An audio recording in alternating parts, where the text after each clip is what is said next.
in New Jersey from 1987 to 2000. He gave up his practice after realizing how much of his patients' pain was coming from Washington, as he started helping people be better one by one. From 2000 until the present, he has worked free of charge as an independent web journalist, and he was one of the pioneers of online political video in 2001. He has interviewed presidential, gubernatorial, senatorial, and congressional candidates, and has had numerous video discussions with the world's most cited video author, Professor Noam Chomsky of MIT.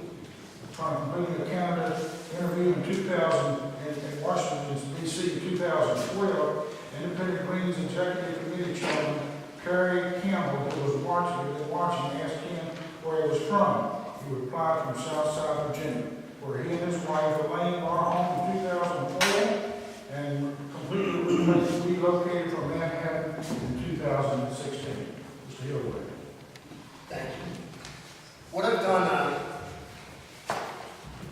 since I was practicing, I practiced for 13 years. I got out of chiropractic college and I didn't really know what I was doing. So I traveled throughout the country to learn how to become a better healer. In time, you walked in that door.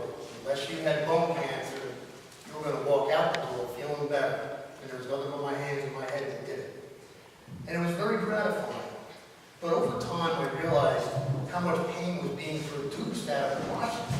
Here I am, like, going all over the place, driving, trying to learn how to heal people. And these people in Washington are just compromising, and causing human suffering that I saw. Now, I want to cover three big topics: marijuana, industrial hemp, and the tax structure. A lot of the reason why my patients were stressed out were due to economics, and yet I knew that when I was a kid, I knew somebody who worked in a hardware store, a fishing tackle department, and he supported his whole family. His wife didn't have to work outside the home. Now, why, after decades of technological advancement, hasn't it gotten easier? Well, I can tell you why.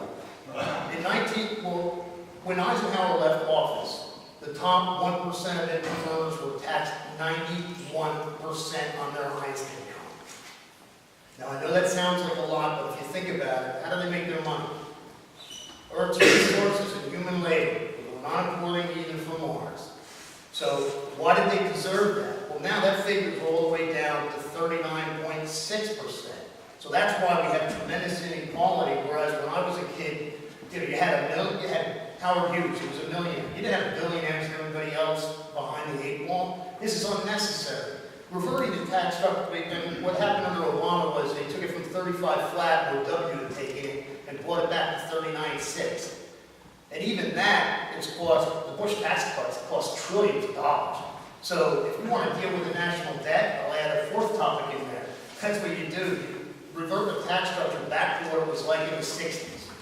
And again, I want to, basically, it's on my site at LenKen.com, but I want to differentiate the top 1% category. Because you can't count somebody making 250 grand and somebody who's a billionaire. So, continuing on, other stresses that I saw were marijuana. Here we have possession of a plant. And I saw people whose mothers, whose father, sisters, brother, friends were all stressed out because they were facing time to live in a cage for possession of a plant. Based on 30s propaganda that's well known. Now, if alcohol is illegal and alcohol ingestion affects others, why do they make this illegal?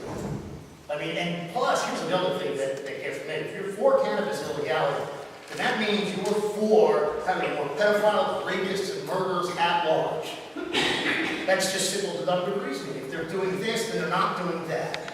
And it's backed by statistics too, because in the 1960s, when the stats were first taken, 91% of homicides were solved in the United States.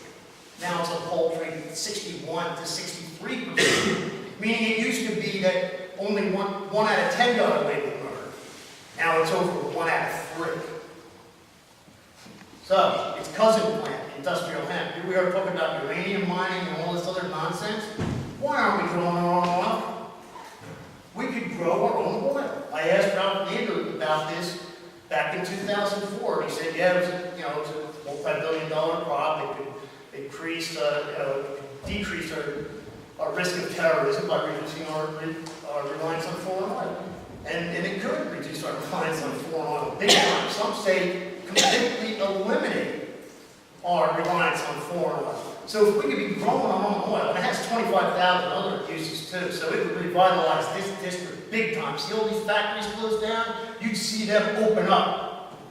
We need to get away from partisan politics in Washington and start having people in there who actually look at human beings as real people and think twice about why they're sending them to live in a cage, and think twice about why we're making solutions illegal, and think twice about why we're giving all this money to those who have need of nothing at the expense of those who have real needs. So again, electken.com. Thanks for your time.